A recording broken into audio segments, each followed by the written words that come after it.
Everyone, welcome to my YouTube channel और मैं हूं आपकी फ्रेंड मनीषा। तो फ्रेंड्स, आज की वीडियो आपके लिए बहुत ही यूजफुल रहेगी। जिन लेडीज को 8वां मंथ चल रहा है या फिर 7 मंथ चल रहा है और 8वां मंथ चलने वाला है, तो उन सब के लिए जो वाली वीडियो है बहुत ही यूजफुल रहेगी कि मैं आज आपको बताऊंगी कि 8वें महीने में प्रेग्नेंट लेडी में कौन कौन से लक्षण दिखाई देते हैं और कौन कौन से चेंजेस आते हैं और आपका जो बच्चा है वो क्या क्या मूवमेंट करता है और आपको 8वें महीने में कौन कौन सी सावधानियां बरतनी चाहिए। क्योंकि जो 8वां महीना होता है वो एक इमोशनली महीना होता है। जो बच्चा होता है वो नेक्स्ट मंथ ही आने वाला होता है। हर किसी को एक्साइटमेंट होती है कि जो उसका बच्चा है वो जल्दी ही आने वाला है। तो जो 8वां मंथ होता है उसे एक नाजुक मंथ भी बोला जाता है, क्योंकि 8वें मंथ में बच्चे का जो बर्थ है वो बिल्कुल नहीं होना चाहिए। ऐसा कहा जाता है कि जो 8वें महीने में बच्चे जन्म ले लेते हैं वो जीवित नहीं रहते हैं। तो इसलिए एक प्रेग्नेंट लेडी को 8वें महीने में बहुत ही ज्यादा सावधानियां बरतनी चाहिए ताकि जो उसका बच्चा है वो 8वें महीने में पैदा ना हो, वो 9वें महीने में ही हंसी खुशी और हेल्दी बच्चा आपके पास आए। तो इसलिए मैं आज आपको बताऊंगी कि आपको 8वें महीने में कौन कौन सी गलतियां नहीं करनी है। तो फ्रेंड्स, अब बात करते हैं 8वें महीने में कौन कौन से लक्षण आपको हो सकते हैं। तो फ्रेंड्स, आप वीडियो में आगे बढ़ने से पहले प्लीज वीडियो को लाइक कर देना, शेयर कर देना। अगर आप मेरे चैनल पर नए हो तो प्लीज चैनल को सब्सक्राइब करना इसी तरह की वीडियो देखने के लिए। बेल आइकन को भी प्रेस कर देना, क्योंकि नेक्स्ट वीडियो का नोटिस आपको जल्दी ही मिल जाएगा। तो चलिए फ्रेंड्स, अब मैं बताती हूँ 8वें महीने में प्रेग्नेंट लेडी में कौन कौन से बदलाव दिखाई देते हैं। फर्स्ट जो बदलाव होता है वो होता है पीठ में दर्द। कई लेडीज को पीठ के दर्द की प्रॉब्लम 7वें महीने से ही स्टार्ट हो जाती है और 8वें महीने में वो बहुत ज्यादा बढ़ जाती है। जो प्रेग्नेंट लेडी होती है उसे घर के काम भी पीठ के दर्द की वजह से नहीं हो पाते हैं। तो फ्रेंड्स, इसमें कोई भी टेंशन लेने की जरूरत नहीं है, ये नॉर्मली होता है। हर लेडीज को पीठ में दर्द रहता है, इससे बच्चे पर कोई भी गलत प्रभाव नहीं पड़ता है। सेकेंड जो लक्षण होता है वो गर्भाशय में खिंचाव होना, क्योंकि 8वें महीने में जो बच्चा होता है वो 7वें महीने तक जितना वेट गेन नहीं करता है वो 8वें महीने में करता है। उसकी जो बढ़ने की जो प्रक्रिया होती है वो बहुत ज्यादा बढ़ने लगती है। बच्चा 8वें महीने में बहुत ज्यादा वेट गेन करने लगता है, जिसकी वजह से प्रेग्नेंट लेडी का जो पेट होता है उसमें खिंचाव महसूस हो सकता है, वो बिल्कुल टाइट टाइट रह सकता है। तो इसमें आपको कोई भी टेंशन लेने की जरूरत नहीं है, क्योंकि 8वें महीने में बच्चा अपने बढ़ाप पर होता है। क्योंकि वो जल्दी ही जन्म लेने वाला होता है, तो वो जल्दी ही जन्म लेने वाला होता है 1 मंथ बाद ही, तो इसलिए वो अपना वेट अच्छे से गेन कर लेता है 8वें महीने में, ताकि वो 9वें महीने में नॉर्मली पैदा हो सके, एक हेल्दी बच्चा हो सके। तो इसमें आपको बिल्कुल भी टेंशन लेने की जरूरत नहीं है। थर्ड जो लक्षण होता है वो होता है 8वें महीने में कई लेडीज को सांस लेने में प्रॉब्लम हो जाती है। अब लेडीज सोचती हैं मुझे सांस लेने में प्रॉब्लम हो रही है तो बेबी को भी सांस नहीं आ रहा होगा।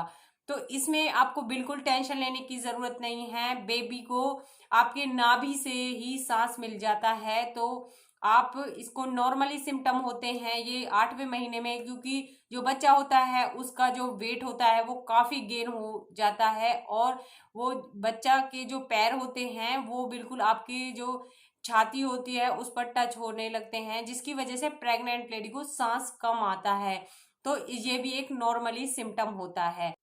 जो अगला लक्षण है वो हो सकता है प्रेग्नेंट लेडी को रात में बार बार यूरिन हो सकता है, बार बार ही आपको टॉयलेट जाना पड़ जाता है। तो इसमें भी बिल्कुल भी टेंशन लेने की बात नहीं होती है, ये नॉर्मली सिम्टम होता है। क्योंकि बेबी का जो वजन होता है वो काफी बढ़ चुका होता है, वो पेल्विक एरिया पर प्रेशर डालता है, जो आपका यूरेन का जिसमें स्टोर होता है उस पर भी प्रेशर डलता है, तो आपको इसलिए बार बार ही टॉयलेट आता है। तो इसमें भी आपको कोई भी टेंशन लेने की जरूरत नहीं होती। एक लक्षण होता है पेट की जो नसें होती हैं वो भी कई बार दिखाई देने लगती हैं प्रेग्नेंट लेडी के पेट पर। तो इसमें भी ये नॉर्मली सिम्टम होते हैं, क्योंकि जैसे जैसे बच्चा बढ़ता है वैसे वैसे पेट भी बढ़ता है और उसकी जो नसें होती हैं वो भी दिखाई देने लगती हैं। अब बात करते हैं कि 8वें महीने में बच्चे की ग्रोथ कितनी हो जाती है। तो बहुत ज्यादा बच्चा बढ़ता है 8वें महीने में, उसके जो दिमाग होता है उसका भी 99% तक उसका डेवलपमेंट हो जाता है। उसके फेफड़े बन जाते हैं, उसकी जो पलकें हैं वो बन जाती हैं, उसके जो बाल होते हैं सिर पर वो आ जाते हैं, और उसकी जो मसल्स होती हैं वो भी काफ़ी बढ़ जाती हैं। उसकी जो आंखें होती हैं वो उनको भी खोल सकता है 8वें महीने में। और जो बेबी का वेट होता है वो 1 kg से 500 ग्राम, मतलब कि 150 ग्राम तक उसका जो वेट है वो गेन हो जाता है। वो 14 सेंटीमीटर तक उसकी लंबाई 8वें महीने में बढ़ जाती है। तो वन वर्ड में कहा जाए तो बेबी का 98% तक डेवलपमेंट हो जाता है 8वें महीने में। तो अब फ्रेंड्स बात करते हैं कि आपको 8वें महीने में कौन कौन सी सावधानियां बरतनी हैं ताकि जो आपका बच्चा है 9वें महीने में नॉर्मल डिलीवरी से भी हो जाए और बहुत ही हेल्दी हो जाए, और 8वें महीने में आपकी प्रीमेच्योर डिलीवरी भी ना हो। तो फ्रेंड्स सबसे पहले आपको जो भी आप योगा करती हैं सुबह या शाम, तो उसको आप सिर्फ डॉक्टर की सलाह से ही करें। अगर आपको डॉक्टर ने नहीं बताया है आपको कोई भी एक्सरसाइज करनी है, योगा करना है, या फिर आप प्रेगनेंसी से पहले कोई भी योगा नहीं करती हैं, तो आपको 8वें महीने में कोई भी योगा नहीं करना है। सेकंड, आपको 8वें महीने में कोई भी भारी सामान नहीं उठाना है। आपको झाड़ू पोछा भी नहीं करना है 8वें महीने में, क्योंकि जो 8वां महीना होता है बहुत ही नाजुक होता है। आपको अपने खान पान पर बहुत ध्यान देना है, आपको हेल्दी फूड खाना है, आपको जंक फूड बिल्कुल नहीं खाना है, आपको ज़्यादा तला हुआ नहीं खाना है, और आपको ज़्यादा से ज़्यादा पानी पीना है 8वें महीने में, ताकि आपकी जो बॉडी है वो हाइड्रेट रहे। आप नारियल पानी भी पी सकती हैं। तो फ्रेंड्स आपको 8वें महीने में विटामिन, कैल्शियम और फाइबर से भरपूर भोजन खाना है ताकि जो आपकी डिलीवरी है वो नॉर्मल डिलीवरी हो जाए। आपको कैल्शियम के लिए दूध पीना है, नट्स खाने हैं ताकि आपका जो खून है वो भी सही रहे नॉर्मल डिलीवरी के लिए। आपको रेड कलर के फ्रूट्स खाने हैं, आपको ग्रीन पत्तेदार सब्जियां खानी है ताकि आपका जो खून है वो भी सही रहे, क्योंकि जो डिलीवरी होती है जब बहुत ज़्यादा खून बह जाता है प्रेग्नेंट लेडी का, तो इसलिए आपको अपना खून भी अच्छे से करना है ताकि आपकी जो डिलीवरी है वो नॉर्मल डिलीवरी हो जाए। 8वें महीने में आपको ध्यान रखना है कि आपको वॉक जरूर करना है। छोटे छोटे कदमों में आप 30 मिनट सुबह कर सकती हैं और 30 मिनट ही शाम को कर सकती हैं।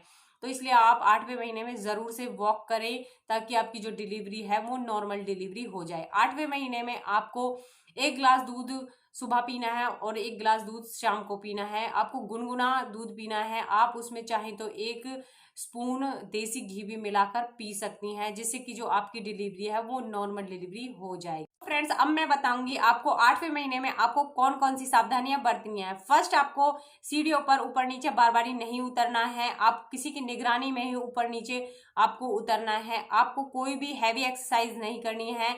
आप डॉक्टर से इसके बारे में पूछ सकती हैं। आपको वही एक्सरसाइज करनी है जिसके आपके पेट पर दबाव ना पड़े। आपको प्रेगनेंसी के दौरान कच्चा अंडा, कच्चा मांस बिल्कुल नहीं खाना है, वो आपके लिए बहुत ही हार्मफुल हो सकता है और आपके बच्चे के लिए भी। प्रेगनेंसी के दौरान आपको 8वें महीने में बिल्कुल भी चाय कॉफी का सेवन नहीं करना है। आप चॉकलेट का सेवन भी बिल्कुल ना करें 8वें महीने में, क्योंकि चाय और कॉफी में कैफीन नाम का केमिकल होता है जो बच्चे के लिए बहुत ही हार्मफुल होता है। आपको तम्बाकू और शराब का बिल्कुल भी सेवन नहीं करना है, क्योंकि जो तम्बाकू और शराब होती है वो नॉर्मल इंसान के लिए ही बहुत ही हानिकारक होती है। तो प्रेग्नेंट लेडी के लिए सोचिए कितनी हानिकारक होगी। अगर आप शराब या तम्बाकू वगैरह खाती हैं तो 8वें महीने में आप बिल्कुल भी ना खाएं। अब मेरा मानना तो ये है कि प्रेगनेंसी के दौरान आप ये बिल्कुल ना खाएं, क्योंकि ये बच्चे पर बहुत ही गलत प्रभाव डालता है। तो फ्रेंड्स इन सावधानियों को आपको 8वें महीने में बरतना है और अपना भरपूर ख्याल रखना है। आपको बिल्कुल भी भारी सामान नहीं उठाना है, आपको झुककर कोई भी काम नहीं करना है, और आप अगर आपको बार बारी यूरिन पास हो रहा है या बार बारी आप फ्रेश हो रहे हो तो एक बारी आपको डॉक्टर को ज़रूर दिखाना चाहिए, क्योंकि कई बारी क्या होता है 8वें महीने में जिन लेडीज़ को लूज मोशन हो जाते हैं वो बार बारी फ्रेश होने के लिए जैसे नीचे बैठती हैं तो उनके जो पैल्विक एरिया होता है उस पर प्रेशर पड़ता है और उसकी जो बच्चादानी होती है वो मुंह खोल लेती है, जिसमें डिलीवरी होने के चांसेस बहुत ही ज़्यादा बन जाते हैं। तो इस कंडीशन में आप डॉक्टर को ज़रूर दिखाएं ताकि जो डॉक्टर है वो मेडिसिन देकर आपकी इस सिचुएशन को कंट्रोल कर सके। तो फ्रेंड्स, ये थी मेरी कुछ इन्फॉर्मेशन। आपको अच्छी लगी तो प्लीज वीडियो को लाइक कर देना, शेयर कर देना। अगर आप मेरे चैनल पर नए हो तो प्लीज चैनल को सब्सक्राइब जरूर करना। पूरी वीडियो देखने के लिए थैंक यू।